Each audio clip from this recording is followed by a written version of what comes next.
First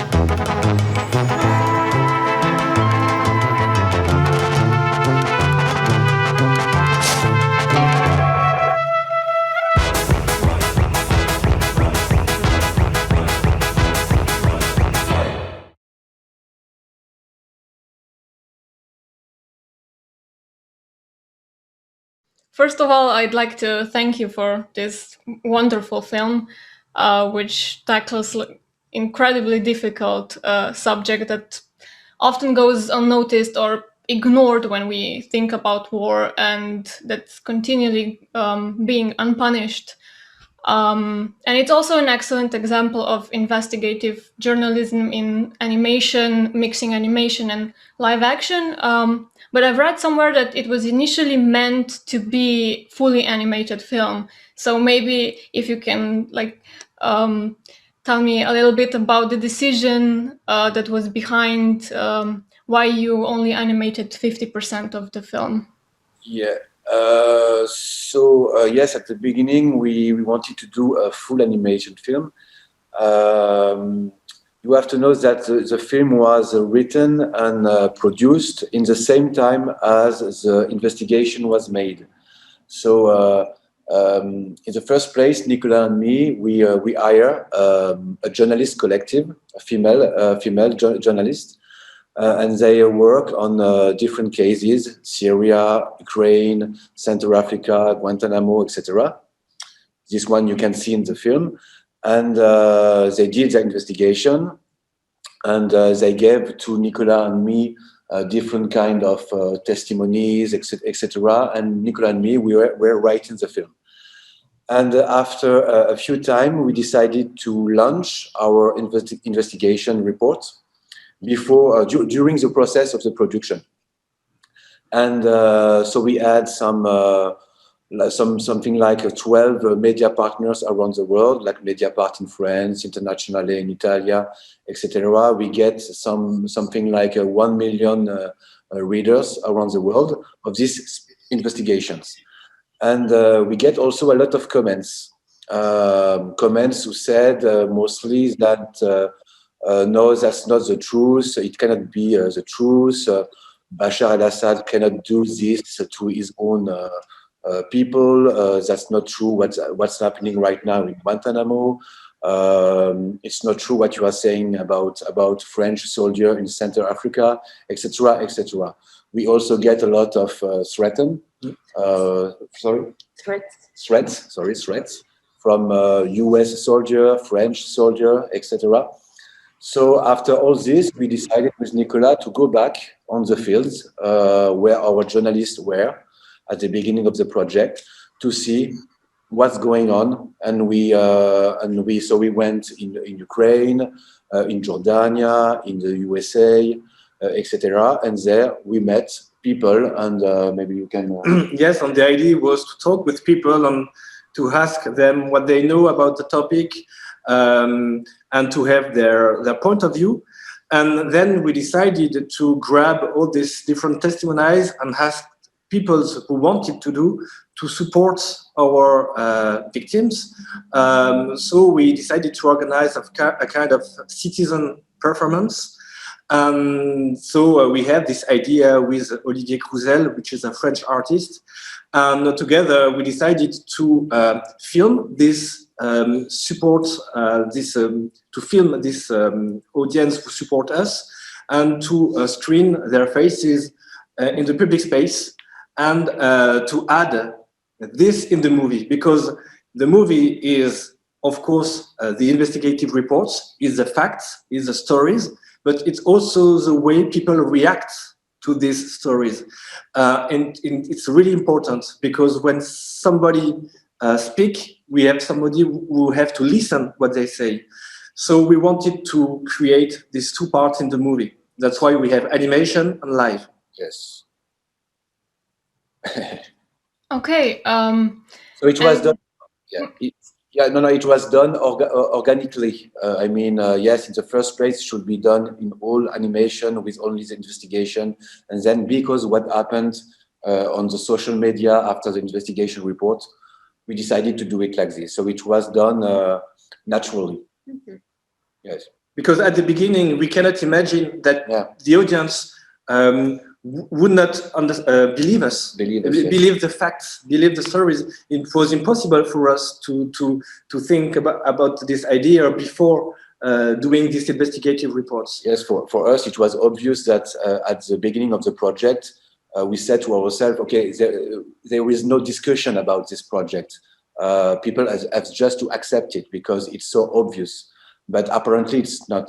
And so but it's not also because we decided to give a global interpretation of what is sexual violence, and specifically not only what happened in Africa or yes, but also what happened in Guantanamo, in Western countries. In Western countries, and we also speak about forced prostitution. That is not obvious. That is also sexual violence. Not for everyone, but to us, yes, it is. That's why maybe this kind of reaction we had such kind of reaction. And how did you choose which places and countries to focus on? So for us, the idea was really to do a film which happened now, today, in current conflicts, and specifically where we as Western citizens, Western people, we are connected to. So we really decided to choose these different places because they happen right now, and because we are connected to these wars. And also it was easy for us with these 6 different cases to have a global overview of what are sexual violences.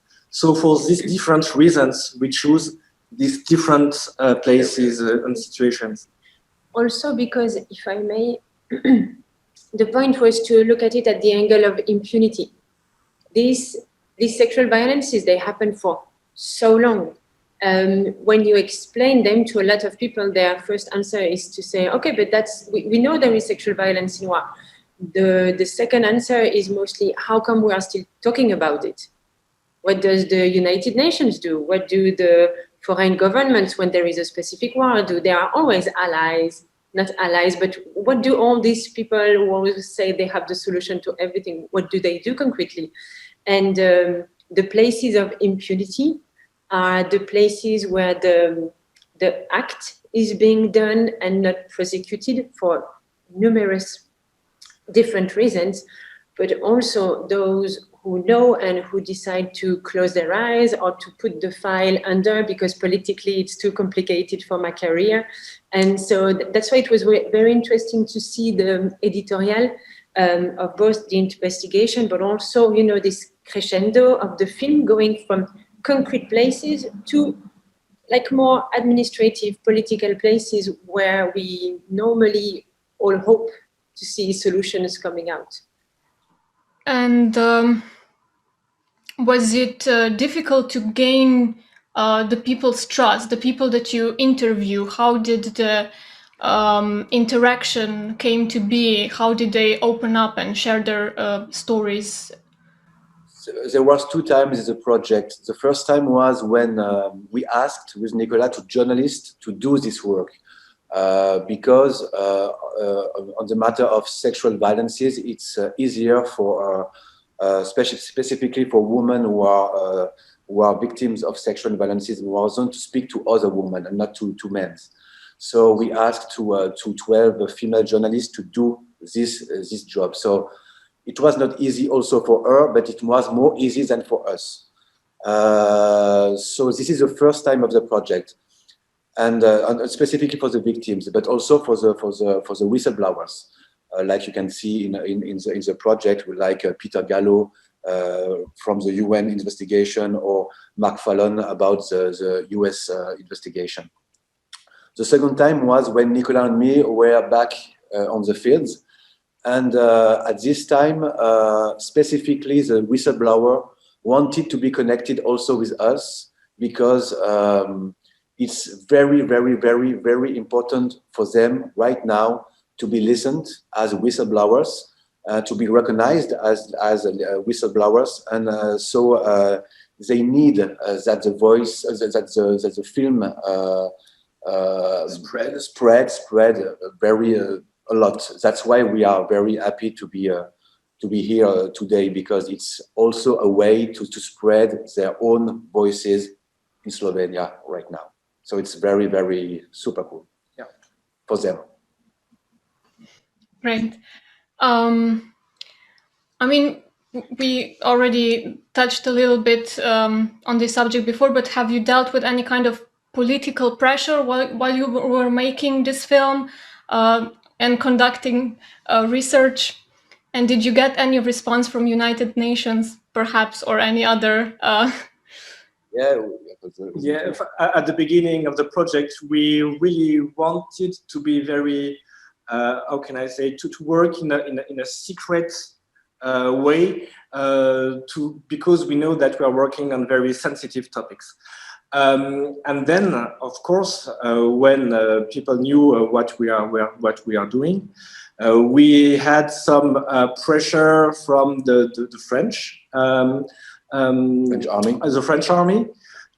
We had pressures from the US soldiers. We had pressure from the UN also. They were not happy because people talk with us and with the journalists. For example, they forbidden us, by the UN administration, forbidden us to access to women in the Jordan camp, refugee camp. Yeah. There is a special places inside the Jordan camp, specifically for women there, and they forbidden to us to access to this camp to speak with the woman. And they at this time they knew specifically that it was for Zero Impunity, because someone called there, so, okay, there is 2 guys here to speak to women. Okay, where are they from? From Zero Impunity. Okay, I don't want to let them in. But even if they are not happy, the UN, etc., they can do nothing, because we are just telling the truth, so they can do anything. But we lost many partners. We lost a very big French media partner, because they didn't want to be connected with a project in which we have a French investigative reports on the army. We also lost very important international festivals, because they have partnership with the UN, and they didn't want to share the movie because of that, even if they first wanted to share the movie, because they loved it. What else?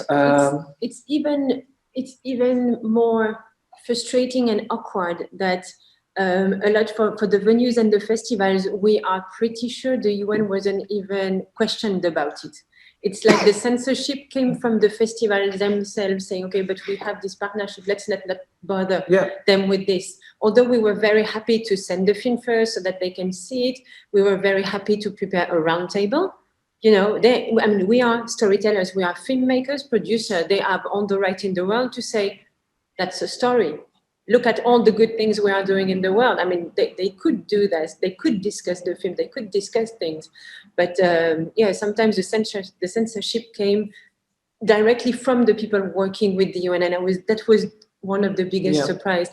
And I would like to add as well that it's not only because it's the truth that they never got back to us, you know, the French army or even the UN. It's also because we are all the authorizations. When the journalist went to the UN, talking to the UN administrative, so the people working in the building, we asked for the permission to ask questions about this, and they welcomed us and they said yes. It's only afterwards, when they kind of heard what was the outcome, what we were not preparing because we were transparent about it, they tried, actually. They tried to threaten us, but they could never do any actually lawsuit because we had on the authorization. We were transparent about what we were preparing and what we were asking. Right. So that was like, that wasn't funny, but that was an interesting process to see how they are just trying to get back at you, and how, at the end of the day, how powerful a film can be. And also it's strange because about the UN specifically, a lot of people said, okay, you are very harsh with the UN. It's not only that, etc., etc. But we like UN, we love UN, and because UN to us has to be perfect because they are the last step for the last step who can. They represent hope. Yes, they represent hope for everyone, for all the victims, for all the whistleblowers. So because of this, they have to be perfect, and that's all what we are saying. You have to be perfect for our world, for our generation, for everyone. You have to be perfect, and that's why we are so harsh with you. Because please be perfect. It's your job to be perfect. I'm sorry for you, but that's your job. Yeah, I agree. Well, the 6 investigations that you made gave you a complex insights into the global issue of sexual violence that goes much wider and deeper than the parts that made it into the film. So maybe how did you manage to balance these different stories into an hour and a half? Yeah, it was of course impossible to tell the full stories and the full details. That's the job we did, Stéphane and I. It was really to choose on each case the best story in a way will really resume the DNA of each situation. And also we have to be in a way a kind of pedagogical approach, yes, to be a pedagogical approach. I mean, because we have to educate the audience, because we have to know that people know nothing about what are sexual violences in war zone. So we really have to go step by step in the movie and to educate in a way the audience about it. And that's why for me and for us, the global project, the transmedia project, yes, is based on investigation and the project has a journalist roots. But the film, it's a bit different because of what just said Nicolas. We took here and here some arguments, some examples, some testimonies. We have written the film as in a way like an author point of view. Not as we are not journalists, Nicolas and me. We are authors, filmmaker. So the film is an author point of view, based on some testimonies, based on investigation, but the global storytelling is our point of view about the sexual violences in war zone. So it's important also to say so because it's a very brutal film. It's a very non-compromising film. So, but it is because it's author point of view. Yeah, we can do that because we are filmmaker. The journalist cannot do exactly that. Yes. That's why this film is really in the crossroads of journalism, of activism, and cinema. And we can play with that because we are filmmakers. If we were just journalists, it won't be possible to do that. Yeah. It's our chance, in a way. Can you tell us a little bit about the animated parts? How did you choose the visual style that's very realistic and not really easier to watch than the live action parts? So we work with Denis Lambert in the Mélusine production. They are based in Luxembourg, and from the beginning it was obvious that we wanted to have a realistic approach, but something very simple. As you can see in the movie, it's really there is not a lot of animated part. I mean, there is a lot of drawings, of realistic drawings, because for us it was important to focus more on the voices, on the story, on the testimonies, and we didn't want to have a strong visual and aesthetic approach because we really wanted the audience to focus on the words of the testimony. So it was obvious for us to stay in a short distance of too much aesthetics. Animation. In animation, yeah. Okay, maybe just two last questions. What has been the response to your film and this broader social action so far? And maybe what are your plans for the future? Is there like any other cinematic plan coming? So we worked on during the project we worked with NGOs on two specific actions. First, in France, we support training courses in the army about sexual in army school about sexual violences. So we had how many 500,000 people who support us on the social networks, and so we were received by the Minister of Defense in France because of this movement. But for now, it's really difficult to discuss with the French Ministry of Army because it's very, very sensitive. And to be honest, we had a lot of media spreading, but in terms of actions, it didn't work with the French government. But in Ukraine, we also support an action. The idea was to support an NGO who worked in Kiev, and they are fighting to change the criminal code. And so with the support of Zero Impunity, we vote a new law who have been voted. So now it's here. So yes, it was really a victory. Yes, we considered our project as a kind of media. So with this media, we get some support. As Nicolas just said, more than 400,000 people around, mostly in Europe. And with all these people, we put a kind of media pressure on different actions we worked on, and specifically about the Ukraine case. Alexandra Matvichuk, who was the NGO's owner who fight for this law, needed a kind of media pressure from the west part of Europe to show to the Ukrainian government that there is a Europe interest to have this question on board for the next government. So because of this, it was helpful for her. So with this new law, they recognize sexual violences in the criminal code. Yeah. So now it's really important. So it's a big deal. So yes. So Zero Impunity was built like citizen pressure for different kind of NGOs working on the field of sexual violences.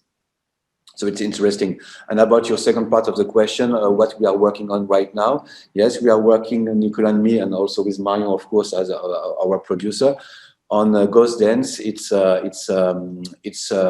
this time it will be a feature film about animated also, yes, animated, full animated, definitive, and fully animated. Yes, this one for now. But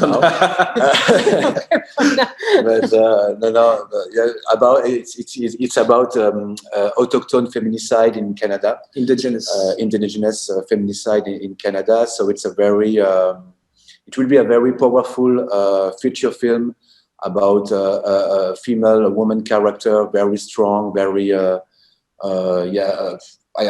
it will be a very poetic film. We wanted to explore a poetic approach, not so brutal as Zero Impunity, something more empathic, with more empathy, etc. Inspirational. So yes, inspirational, yes. So yes, that's our new project. And we co-write and co-direct this movie with Kim Obamsawin, which is an indigenous Canadian filmmaker. Okay, I'm looking forward to that. Animateka, but that time back in cinemas, hopefully. Yeah. We hope so. We also. Well, thank you very much for this talk. Thank you. And again, thank you for the film. It's really powerful and really important, and I hope many, many people see it. Thank you to the festivals, thanks to you, and thanks also to the audience who are going to watch the film this week. As we said before, it's so important for us to participate to such an event, to speak about it, to explain what's going on with our film, because we did this film for the voices who are in this film. They need to be spread as much as we can. So thanks to you for this. Because each people who watch the film are part of the solution. Even if you are not a lawyer, an activist, or a doctor, and anything, or a filmmaker, we are all part of the solution, because everybody can listen somebody. We can all do that. And when we listen people talk more. And if people talk more, they feel free to talk. If they feel free to talk, it's the beginning of fighting against impunity. So everybody can do something.